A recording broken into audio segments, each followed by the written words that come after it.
This call is being recorded. All right, beautiful. I am recording our call, so please don't hesitate if you have any questions to interrupt. That's totally fine. And all right, it's cool to see you were born in 2001. Um Mhm. yeah, that Why? um I mean, I would say I genuinely have been doing charts for people from like the 60s to like the mid 90s. So Mm. it's not until like the last few years I started to read more like late 90s, early 2000s. And yeah, the stats are really cool. I always like to look at Saturn position, and then just knowing that y'all rep the future is super cool. And then also you were knowing that you were born in Aquarius season during then puts you as a part of the super alien gods and goddesses deck, which I like to say that way because it's as extraordinary as it sounds. But I'm going to share with you an alien construct article because you have one of the coolest alien constructs in astrology. Um, Yeah, I'm trying to tap into that. right. I mean, I always say Aquarius in and of itself is an alien. So on top of that, you were born with a rare configuration that you have Neptune and Uranus on your sun, which once again Mhm. is that's mind blowing. I have to tell you, it's up there. You represent Capricorn men and women born in the 90s who have these outer Mhm. planets who are some of the most powerful people. So Aquarius is a step beyond this, advanced, futuristic. I love the swag. Um, and Aquarius is the high queen, it's high nobility. I like to say y'all the only ones that know anything. But with Uranus and Neptune here, this legitimately makes you a super genius. So you can forego the process of inductive or rather deductive reasoning, and you literally just know. You literally can just know things. I've seen this with many different Aquarians from the 70s, 60s, Aquarians from the late 90s. And so I can imagine you at 2001. You kind of represent like the newest model car of this, and the significance of anyone born after 95. You got Pluto and Sag, Neptune and Uranus, once again Aquarius, and then Saturn you have in Taurus, which um Pluto and Sagittarius, y'all are the creators of the new world. So Mhm. if you think there's 12 signs, um the first four are the individual zodiac signs where you have your legacy, your karma, and your rising. So you and me, we have individual personalities in that, Right. um, especially as a Cancer rising, you are the definition of a special individual. You're the high priestess. And not only are you the high priestess, you're chosen by destiny, obviously, because clearly you're an anime character of some kind, and your life is probably a movie. But it's cool. And it's cool though, because in Aquarius, you actually know you're not really like the character who doesn't. You probably break the fourth or fifth wall like every day, and people probably think Mhm. you're crazy. But the coolest thing about this is, as Aquarius, you're the narrator. So you literally, okay, in the eighth house, you literally have the supernatural power to narrate other people's lives. You can literally mid conversation just be like, oh, and this nasty chick gave me a nasty look, and that's why she's gonna make a nasty slip and hit her nasty face, and then she trips on the floor. And that's a very serious responsibility. I know that's a joke right now, but like as you get closer to and that'd be amazing for her to notice this, but as you get closer to 30, you'll be more aware of returning this element of your strength and seeing this play out more, because now the element of this celestial energy that you express spiritually in the eighth house is towards dealing with other people. And we're going to talk about how ridiculous that is. Let me tell you. But other than that, the alien construct article I'm going to share, you have Neptune and Uranus on your sun. You can channel higher frequency beings. You can assist the dying and crossing over. You can hypnotize people, literally. You can easily access the astral plane. It's just science has not yet caught up to where our generation, us born from like 85 to 95, Mhm. science hasn't even caught up to us. So science will not catch up to y'all for like the next 30 years, really. And Mm. the only thing, If they let it come out, you know. right, I mean, y'all are going to innovate science. It's just the way y'all approach it is so unconventional relative to how you're meant to innovate everything that's been taught, because y'all actually live and experience the quantum mechanics that are really theoretical. So when we look at anyone born after 95, right, we established the first four signs are individual. And you having the north node on your rising, you're an instrument of destiny, and it's your destiny to be individually you as sincerely as possible, being this priestess. You're super psychic at that. Then the next four signs from Leo to Scorpio are social. Just like myself, you have that empty, because we're more focused on collective and individual energy. Your moon is in Pisces, so your upper echelon. One of the most gifted um, and coolest people I know is actually an Aquarius woman born in the 60s with the moon in Pisces. She's divine. Like like some of the coolest people I know have aqua and Pisces sun and moon, because that's the top of the penthouse. And like, like I can see it in your smile and like this vibe that you give. You represent divine knowledge as this representation of sincerity. And the reason why I like that is because you literally have the consciousness of like a 70, 80-year old as a child, and people don't necessarily know because you look young, but I mean, your consciousness is more mature than most people around you. And I've seen this with Aquarius children who are like 7, 8 years old, able to have intellectual discussions with me that are like 10, 20 years older. It's so fucking cool. But like, you having more of the focus on the collective and individual signs, your emphasis is not social. Just like myself, I keep to myself. I'm a bit of a hermit. I like social activity, but we're not focusing there. You have Mars in Scorpio, so you desire selective social activity that's pure. You desire to express yourself in very pure ways. It's just if you get betrayed or pissed, that Mars in Scorpio can turn nuclear and you can get really, really dark and really angry. But that's because of how pure your actions are. And we'll talk about that because that opposes Saturn and squares Aquarius. And then the last four zodiac signs are the God level signs. So everyone born after 95 is similar to those who were born in the 1700s. The last time we had this energy with Pluto here, the kids being born started the revolutions in America, France. We're some pretty rambunctious mofos, and y'all are the future who created like these new governments, and you're literally here to do it again, but like in the coolest way.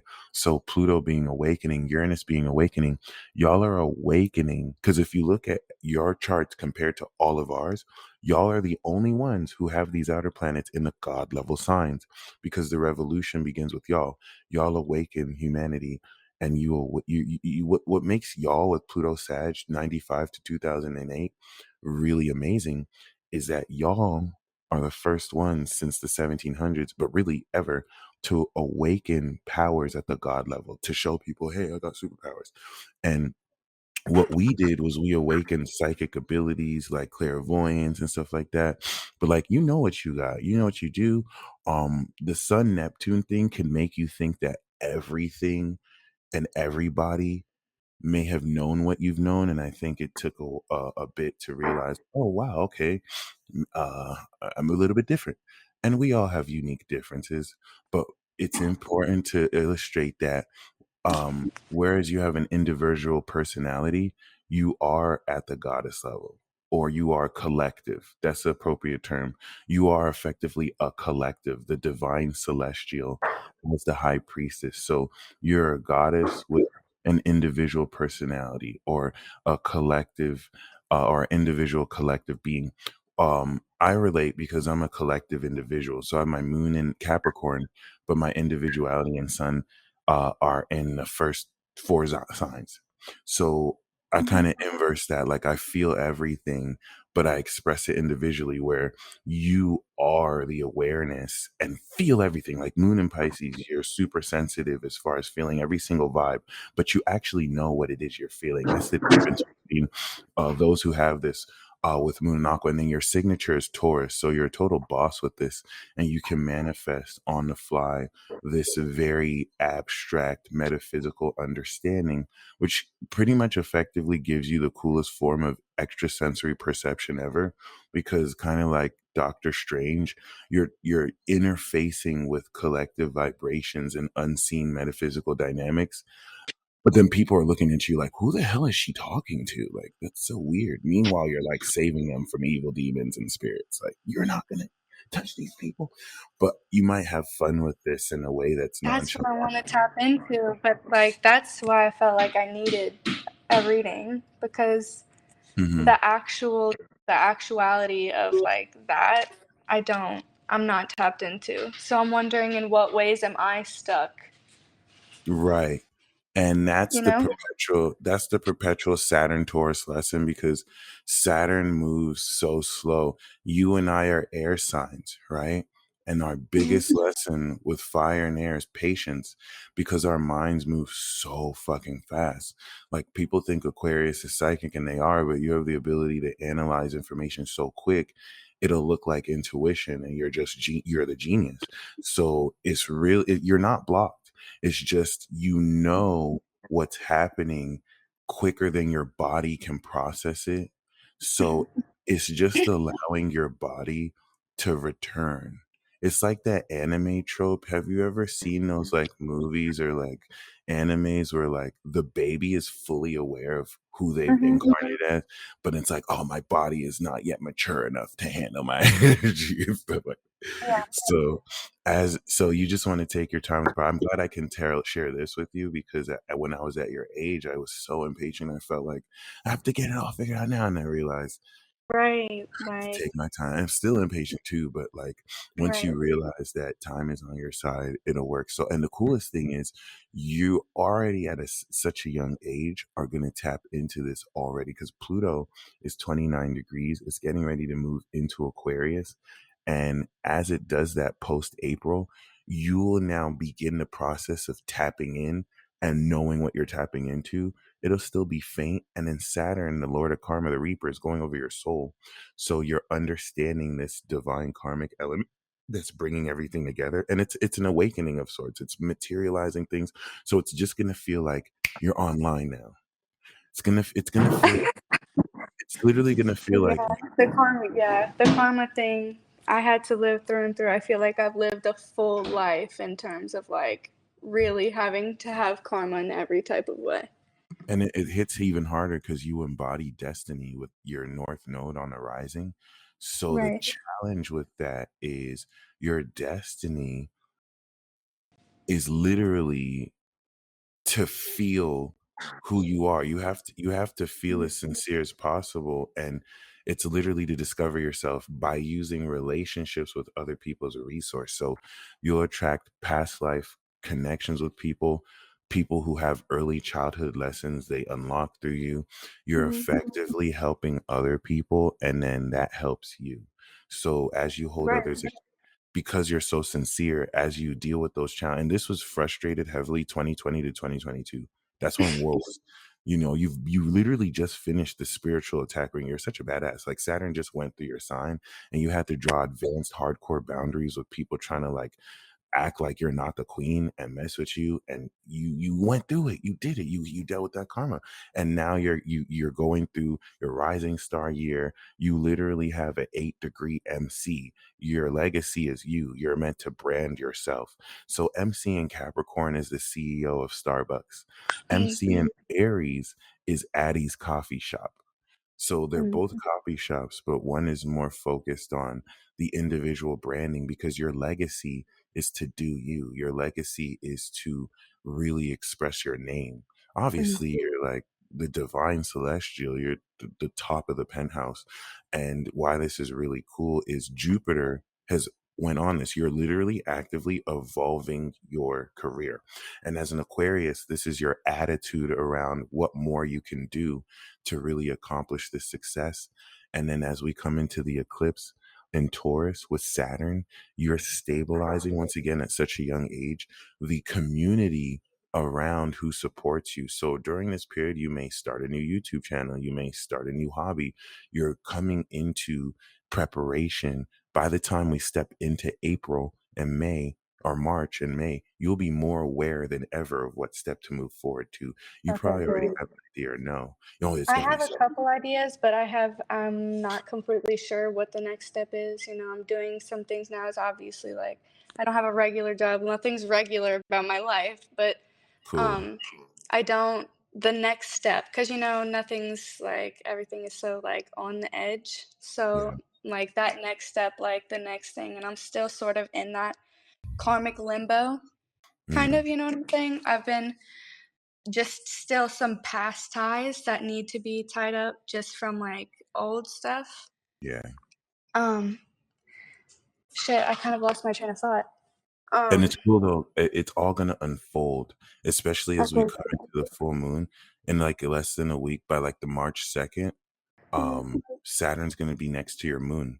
So once you feel that, you're understanding and downloading all this karma, the likes of which the last time it was here, you weren't even born, which is really iconic. So you're going to be feeling this for the first time, and that's where you're going to feel a power download. But what I want to illustrate here is, it makes sense as you're effectively an ascended master. So you came here to really help humanity, right? And or really, whatever it is you knew you came to do. But relative to that, now once again, you have Venus 23 degrees. So your heart is exalted. You have this soul of unconditional love. And this really helps you really manifest the nature of your beauty through things, and subconsciously being able to put that filter through things. So if we look at Saturn in your 11th is your individual karmic responsibility to maintain integrity of your values, and that's going to be the anchor with which you build your friendships around. But see, Saturn's going to clash with you because you're super cool and you're very kind. Like someone, you're so cool, someone can like diss you and hate on you, but oh, that's just a mortal being. They're being stupid. And you still feel into their potential. So whereas most people would be like, no, I hate you, like you would still like be cool with them and see their greatness, and it can confuse people. It's like, why don't you hate me? It's because you're just of a higher essence in the sense of your compassion. Now Saturn in Taurus is discerning. So Saturn in Taurus is like, all right, I still think this person is full of crap, and I'm going to keep them away from you. So Saturn and Taurus will weed away people who hold you back, people who are not serious about being your life. So if you have a tight social circle, yup, it only keeps the creme de la creme. Right. But it can also inhibit and give you trust issues if you give in too much to this criticism. It's also teaching you the lesson of patience with friends, and with friends who you call family, because this is going to be the foundation where you'll come into this. Now, this eclipse is going to unlock this, but now let's talk about the Aquarius, because Mercury and Uranus and Sun and Neptune and Aquarius, I don't really care what anyone says, you're a super genius. And in the eighth house, it takes you less than 5 seconds to 2 minutes to psychoanalyze the knowledge of exactly who you're dealing with. I mean, as soon as they start talking, and I have to make sure that's clear because this is not a linear process. The reason why it's important is because if someone were to ask you, how do you do this? Your answer wouldn't satisfy them because it's not a Exactly. linear No. process. Mhm. It's not supposed to make sense. You're supernatural. Like I was you're not. starting You're to an think angel. I was delusional. Thank you, thank you. Please, I'm so glad you said this. You're supposed to feel delusional because there's nothing normal about the process. You literally just know, and Mhm. you're picking up extra dimensional, higher advanced knowledge from what people's auras are telling you, and this is why a lot of your legacy is to be the face of you teaching through experience, your experiences and dealings with others. But it doesn't stop there because you're also interfacing with these abstract parts of other people, and it's like you draw from the ethers to deal with them, and everyone who you meet, you're going to give them a piece of knowledge that will blow their mind. Like you literally doing this with me right now, and like just confirming a lot of this. And it's a lot because it's with Uranus and Neptune, you're aware of a facet of conscious reality that most people won't see because they don't have that conduit. And then out of most people, with like Tyler Harrow is a basketball player who has this aspect, and he's like nonchalantly just scoring buckets on Miami Heat, you know? A- And as he Mhm. kind of like, comes of age, it'd be nice to see how y'all push this forward because this type of aspect, I feel like if you look at certain prophecies, I feel like if there was someone who's meant to lead the eon, it would be one of you with this aspect because not only are you aware of this futuristic vibe, you can literally intuit the future too and just know. But Neptune now gives you this intuitive understanding as things truly are outside of time. So you can know things that haven't happened yet, and you'll know people as they are truly. So if someone is meant to be a hero, but you meet them when they're like a piece of crap or like they're so unsure of themselves, you're talking to them as the hero. You're like, you're the greatest hero all the time, even when they don't believe it. So you're taking this very creative value and you innovate how to gain trust and intimacy from the collective. This is really great for self-employment and finding very unconventional ways to gain other people's trust and resources, what because it's like you're a knowledge broker and you're using a lot of this understanding of what you see in the unseen and through your feelings to really augment what you know.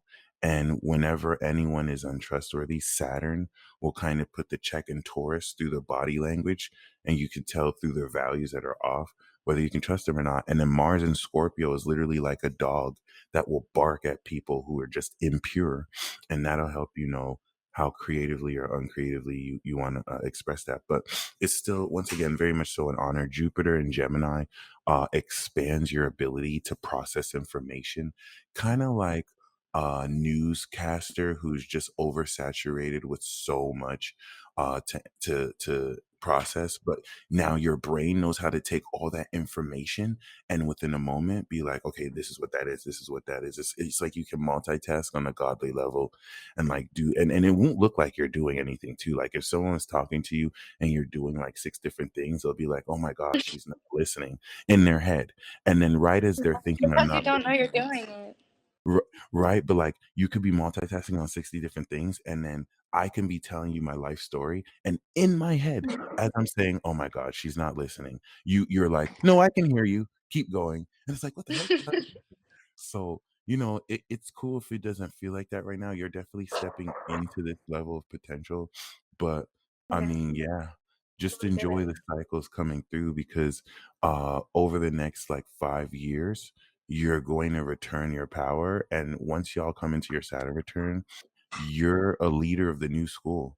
You have the sparkers of the new world, which are 96 and 97. And then you have the builders of the new earth, 99, 2000, 2001. That's y'all.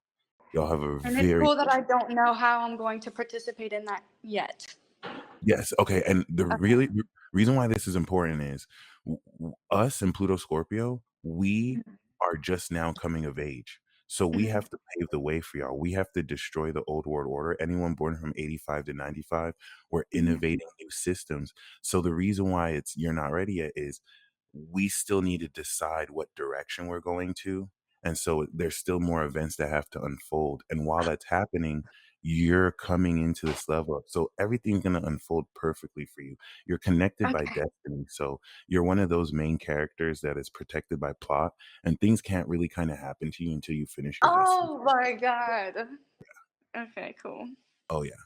So I'm going to send you this recording, but please feel free to keep in touch. It was definitely an honor. And Oh my god, it's my honor. It is my honor. Thank you so, so much. no problem. Did you have any final questions at all? Um, I have one question. Maybe you don't. Maybe you could. I don't know. I don't ever remember my dreams. You were talking about the astral plane, and I feel that very heavily for Aquariuses. But I don't. I rarely even remember my dreams. Do you I feel smoke like I weed? have no control over that aspect. Do you smoke weed? Yeah. So I need to quit, right? Yeah, I mean, yeah. I mean, if you want to, when I Yeah. took my tolerance break and I haven't smoked for Mhm. a week, I instantly started dreaming again every day.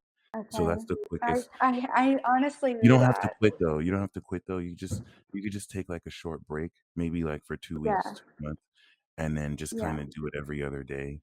Because you can still dream while smoking, but it's gonna suppress it. And if you take a break, it'll come back again. And Okay. yeah, Amazing. All right, but and one more. So whenever I have these groundbreaking thoughts, like whenever I'm coming out of my dream state and I forget it probably because the weed is kicking my ass, mhm. is that because my mind and my body integrated it on its own, or did I It forget that and I'm doesn't. gonna have to It relearn that? it does integrate it, and it's also a Okay, skill. It's also a practicing skill, like flexing a muscle. So at first right, you might forget it, but when you practice every day to try, and even just set the intention to remember, the first thing you do, right. you could just use a voice note or write it down, and you'll start to remember it more. Okay. Yes, absolutely. That's it. Beautiful. All right. Mhm. Well, you're gonna get an email from WeTransfer, and Okay. I'll send it to the Addies. The wait a minute. The Addie 2234 soul at Gmail. All right. Yeah. Perfect. All right. You stay blessed. Thank you. Love you. Bye. Peace.